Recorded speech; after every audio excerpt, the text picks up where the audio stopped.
Hello everyone, कैसे आप सब बढ़िया। चलिए अब चालू कर रहे हैं अपन प्रिज्म। प्रिज्म के काफ़ी सारे चीज़ हमने रे ऑप्टिक्स से कर चुके थे। रे ऑप्टिक्स लगभग कंप्लीट होने वाला है। प्रिज्म चल रहा है। प्रिज्म कंप्लीट होते ही फिर थोड़ा सा और रिफ्रैक्शंस की चर्चा करेंगे, फिर लेंस करेंगे और फिर कहानी खत्म हो जाएगी। चलिए आज का टॉपिक है हेडिंग डालते हैं प्रिज्म। पहले समझते हैं कि प्रिज्म होता क्या है ना। प्रिज्म प्रिज्म यानी कि मैं बोल सकता हूँ कि homogeneous mixture of solid refracting material. कैसा है? Homogeneous mixture of solid refracting material, यानी कि सपोज मान लीजिए और which is at some angle, ऐसे बोलते हैं। और होमोजेनियस मिक्सचर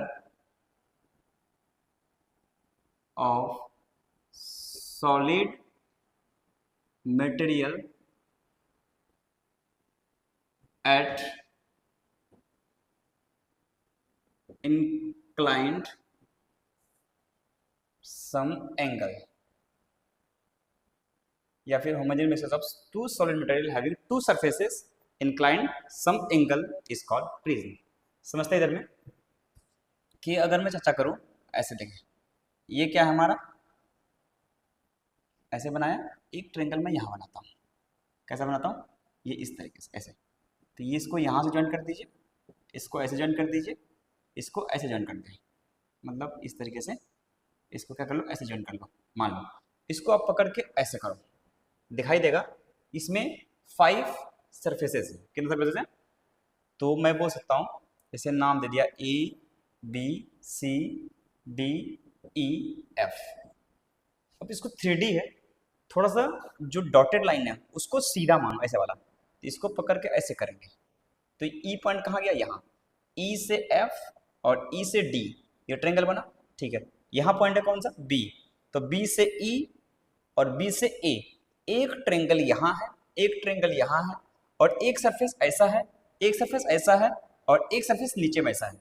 यानी कि 3 रेक्टेंगल है और 2 ट्रायंगल है। और solid material surface which contain 2 rectangle and 3 triangle surfaces is called prism। ये बोल सकते हैं, क्या बोल सकते हैं? और solid material structure which contain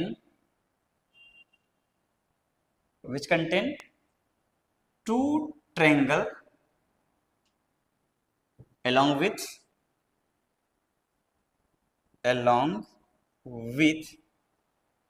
3 rectangle is called prism। इसको क्या बोला जाएगा? प्रिज्म। समझो। अब इसमें देखो ट्रायंगल रेक्टेंगल कौन है, ये चर्चा करते हैं। देखो ट्रायंगल 2 है, ए बी सी। तो ट्रायंगल कितना होना चाहिए? 2। तो फर्स्ट ट्रायंगल है ए बी सी और सेकंड ट्रायंगल है, देखो ए बी सी हुआ एफ ई डी, ठीक। और 2 रेक्टेंगल, कितना रेक्टेंगल है? 3 रेक्टेंगल। कितना है? 3 रेक्टेंगल एट सम एंगल, यानी कि 2 एंगल के बीच। ये भी एंगल है ना। ये वाला एंगल जो ऐसे ऐसे बोल लो, ये वाला एंगल जो होगा वही ए वाला एंगल होगा। तो इसको उठा के ऐसे करो तो दिखाई देगा ये वाला एंगल जो है यहाँ पे, तो वही ए वाला एंगल है। तो 3 रेक्टेंगल है। 3 रेक्टेंगल कितना है? देखो कौन कौन सा। तो एक हो गया A F D C, rectangle A F D C, ऐसा हो गया। दूसरा रेक्टेंगल कौन हो जाएगा? ए बी ई एफ, ये भी रेक्टेंगल है ना। 3D फिगर है, इसको ऐसे करेंगे तब दिखाई देगा ये सरफेस ऐसा टेढ़ा है थोड़ा। तो रेक्टेंगल कौन सा आ गया? रेक्टेंगल, ट्रायंगल नहीं, रेक्टेंगल कौन सा? A B E F. और एक रेक्टेंगल है, ध्यान से देखो, तो बी ई डी सी, या बी ई डी सी, ठीक। तो 3 रेक्टेंगल आया और 2 ट्रायंगल आया, उसके कॉम्बिनेशन हम क्या बोलते हैं? प्रिज्म। और इसके अंदर में जो है वो क्या चीज है? सॉलिड मटेरियल है। क्या चीज है? सॉलिड मटेरियल है। अच्छा, इस ट्रायंगल को ऐसे देखे तो दिखाई दिया। अगर मैं इसको उठा के ऐसे कर दूं, ऐसे, है ना, तो इसको उठा के अगर मैं ऐसे कर दूं तो आपको क्या दिखाई देगा? इसको उठा के ऐसे करो, उसको उठा के ऐसे कर दो, तो यहाँ क्या है? रेक्टेंगल। यहाँ क्या है? रेक्टेंगल। यहाँ क्या है? रेक्टेंगल। यहाँ क्या है? ट्रायंगल। यहाँ क्या है? ट्रायंगल। मतलब आगे ट्रायंगल, पीछे ट्रायंगल, और इधर में एक रेक्टेंगल और एक रेक्टेंगल। तो जब मैं ऐसे देखूंगा इधर से तो क्या दिखाई देगा? ट्रायंगल। यानी कि हमारा on paper representation, on paper representation of prism is ऐसा होगा, ट्रायंगुलर। ये कैसा होगा? ट्रायंगुलर। यानी कि ये होगा ए, ये होगा बी, ये क्या होगा? सी। ऐसा लिखा रहेगा। लेकिन ध्यान से देखो, ए के पीछे कौन है? एफ। ए के पीछे एफ है यहाँ पे, ठीक। और ध्यान से देखो तो बी के पीछे कौन है? ई। तो बी के पीछे ई है, लेकिन ए बी सी ही लिखा रहेगा, एफ ई डी नहीं लिखा रहेगा। सी के पीछे कौन है? डी। तो सी के पीछे है डी। लेकिन लिखा हुआ क्या मिलेगा हमको? ए बी सी मिलेगा, या फिर एफ ई डी मिलेगा। आगे से देखेंगे तो ए बी सी दिखाई देगा, पीछे से देखेंगे तो एफ ई डी दिखाई देगा। यानी कि ऑन पेपर रिप्रेजेंटेशन हमारा ये दिखाई देगा। तो इसको बोल सकते हैं कि paper representation of A prism is इस तरीके का आ रहा है, ठीक। ए बी सी, ये पेपर रिप्रेजेंट। अच्छा, एक होती है प्रिज्म एंगल। क्या होती है? Angle made by the two refracting surfaces is called prism angle, ठीक। क्या बोलते हैं? Angle made by the two refracting surfaces is called prism angle. देखो, ये होता है प्रिज्म एंगल, ठीक। इसको ऐसे बोलते हैं, angle made by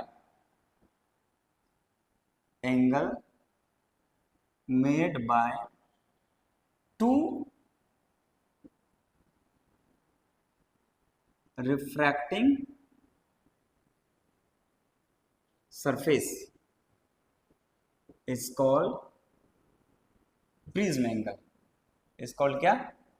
prism angle. दो रिफ्रैक्टिंग सरफेस के बीच एंगल हो उसको हम क्या बोले? अच्छा, दोनों रिफ्रैक्टिंग सरफेस कैसा होगा? Rectangle. Both refracting surfaces are rectangle. Both refracting surfaces are rectangle, ठीक। ऐसा होता है। देखो ध्यान से, जैसे मैंने बोला ये ऐसा है, ट्रायंगल दिखाई दे रहा है, लेकिन है क्या? प्रिज्म। ए बी सी ऐसा है, मान लेते हैं। तो इसमें अगर इसी पे चर्चा करते हैं, ध्यान से दो, थोड़ा बड़ा करता हूं ताकि मैं पूरा सब कुछ इसमें लिख पाऊं। ये बनाया मैंने प्रिज्म, ये ए है, ये बी है और ये सी है। मान लो इंसिडेंट रे ऐसे गया, ठीक। इंसिडेंट रे ऐसे गया, ओके।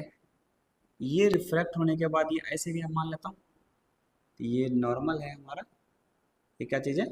नॉर्मल है, ठीक है। तो टकराने के बाद ये ऐसे चला गया, ठीक। ये वाला ए बी सी डी, ध्यान से देखो, रिफ्रैक्टिंग सरफेस कौन सा है? एक तो ए वाला है, ये वाला, और एक ये वाला। तो ये हमारा दोनों, ये और ये है क्या? रिफ्रैक्टिंग सरफेस, ठीक। ये क्या चीज है? Refracting surface. और जिस सरफेस में लाइट टच नहीं हो रही है उसको हम क्या बोलते हैं? बेस। ये क्या है हमारा? बेस। और बेस के सामने वाला एंगल को हम क्या बोलते हैं? Prism angle. यानी कि दो रिफ्रैक्टिंग सरफेस जो मिलके एंगल बना रहा है उसको हम प्रिज्म एंगल बोलते हैं, या बेस के जस्ट अपोजिट जो साइड होता है उसको हम क्या बोलते हैं? Prism angle. तो ये वाला जो एंगल है इसको ए से रिप्रेजेंट करते हैं, ये क्या है? Prism angle. Prism angle. और ये डिपेंड किस पे करता है? प्रिज्म एंगल डिपेंड करता है रिफ्रैक्टिंग सरफेस पे। अगर एक ये है, एक ये है, प्रिज्म एंगल ये हो जाएगा। एक रिफ्रैक्टिंग सरफेस ये है और ये है, तो प्रिज्म एंगल ये वाला हो जाएगा। ठीक ठीक है। इस ए बी, ध्यान से देखो, तो ए बी जो रे है वो कौन सा रे है? Incident ray. कौन सा रे? Incident ray. ठीक, उसी तरीके से बी सी, कौन सा? बी सी जो है वो क्या चीज है? रिफ्रैक्टेड रे। ये कौन सा है? रिफ्रैक्टेड रे।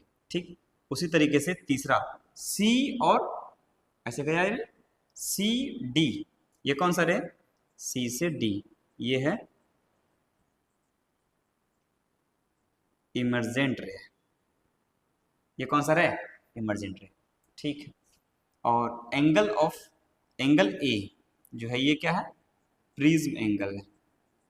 ये डिपेंड करेगा रिफ्रैक्टिंग सरफेसेस में। ठीक है। अगर मैं बोलूँ ये एंगल, ये क्या है? आई, तो एंगल आई ये क्या है? Angle of incidence, angle of incidence. ठीक, उसी तरीके से ये हमारा R1 है, ये हमारा क्या है? R2 है। इसको बोलते हैं रिफ्रैक्टिंग एंगल। क्या बोलते हैं? Refracting angle. ध्यान से देखो, तो इसमें बोलूंगा angle R1 and angle R2 are refracting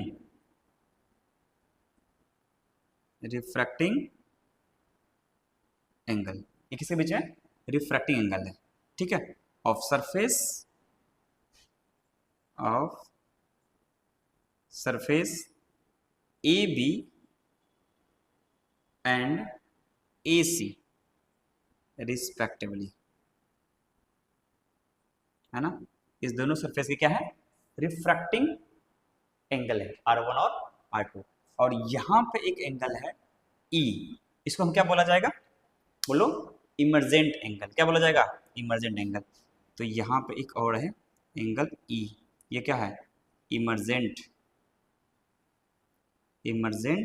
angle. ठीक, और ये हमारा क्या चीज़ है? एन एंड एस, और ये एंड एस, ये पॉइंट एन है। तो ये क्या है? नॉर्मल। अगर ये नॉर्मल है तो ये एंगल ध्यान से देखो तो 90 डिग्री होगा। कौन सा? देख लो ध्यान से, ये वाला एंगल कौन सा होगा? ये वाला एंगल 90 डिग्री नॉर्मल है। तो ये वाला भी एंगल कौन सा हो जाएगा? ऐसा 90 डिग्री। ठीक, क्लियर है ये? ओके, चलो अब थोड़ी सी और चर्चा करते हैं कि कितना डेविएशन होगा। Calculation of deviation in prism. हमारा क्या है? कैलकुलेशन ऑफ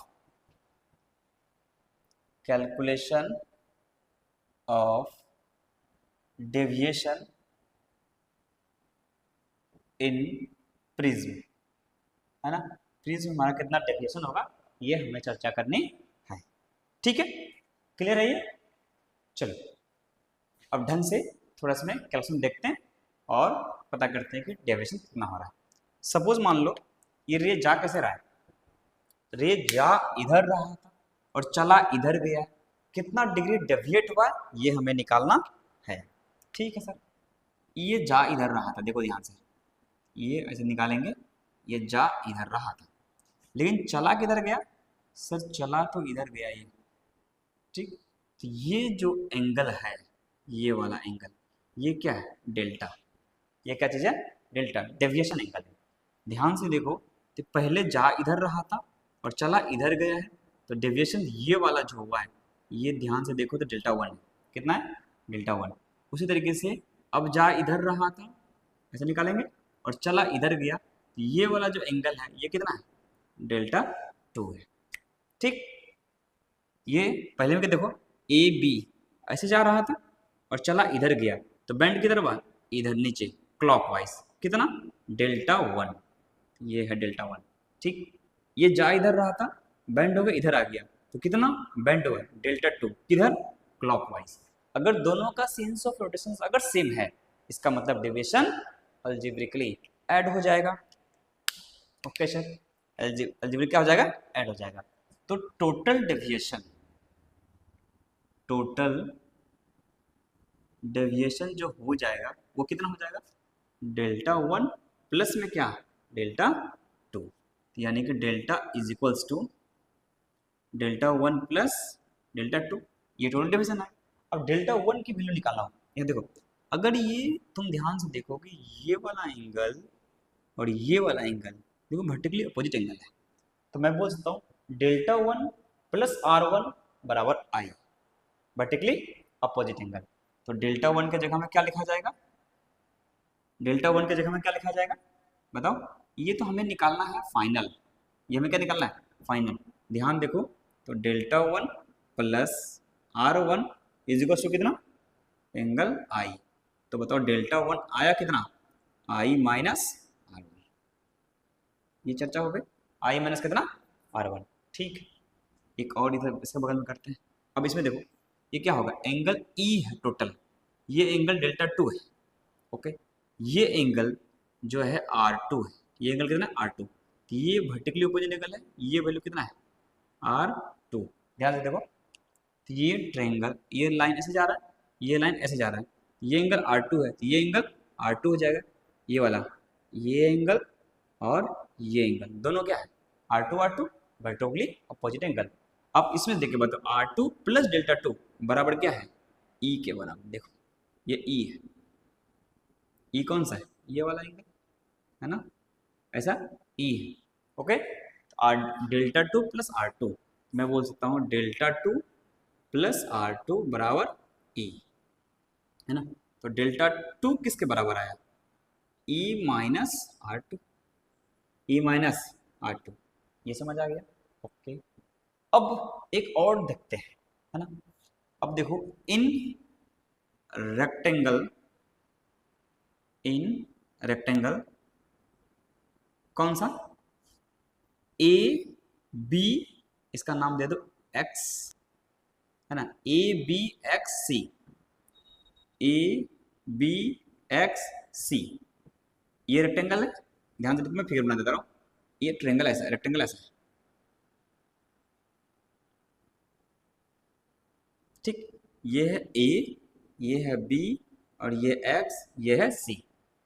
अब आप यहाँ पे ध्यान से देखो, तो ये वाला जो एंगल है वो कितना है सर, बी वाला तो 90 है, ए बी एक्स सी ये 90 है, और ये भी क्या है एक्स सी ए 90 है, तो ये भी एंगल 90 डिग्री है और ये भी एंगल 90 डिग्री है, ओके सर।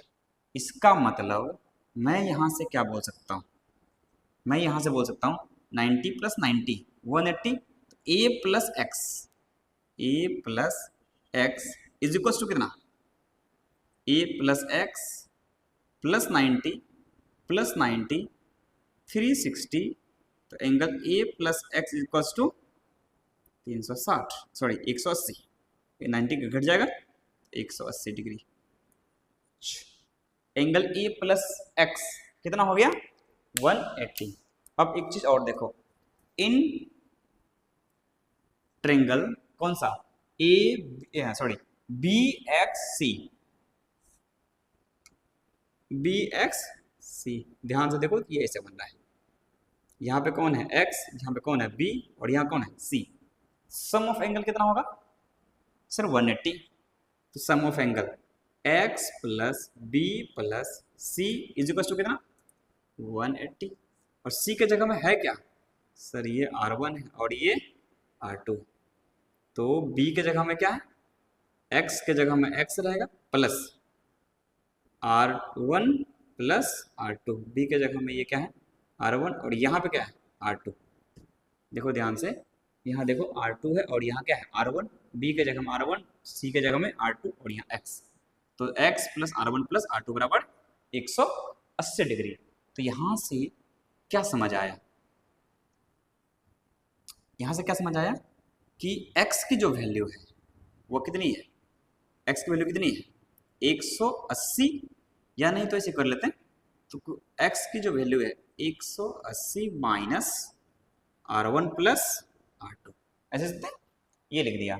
अब बताओ यहाँ से क्या x की वैल्यू उठा के यहाँ रख लेते हैं, तो देखो a plus 180 minus R1 plus R2 बराबर कितना 180, ये 180 चला गया, तो a माइनस इतना बराबर 0, तो a इक्वल टू कितना r1 प्लस r2, यानी कि ये आ गया एंगल ऑफ प्रिज्म आ गया। क्या आ गया?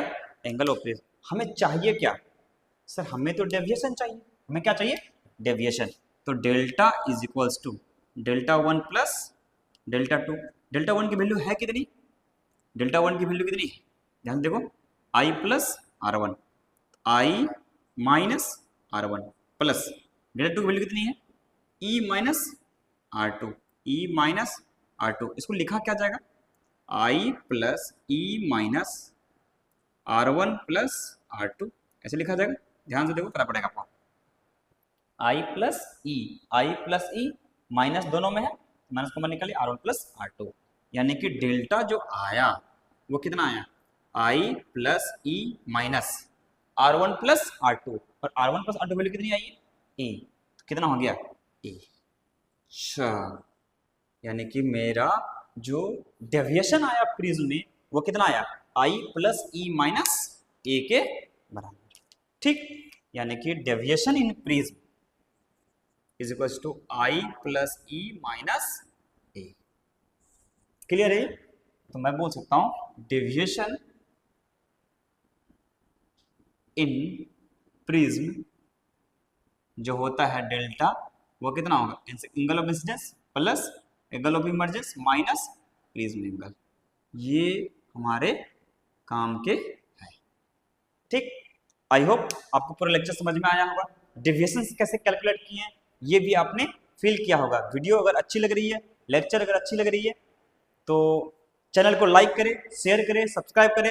फिर मिलते हैं नेक्स्ट एपिसोड में। तब तक जोश और जुनून बनाए रखें, पढ़ाई के साथ लगे रहे। धन्यवाद।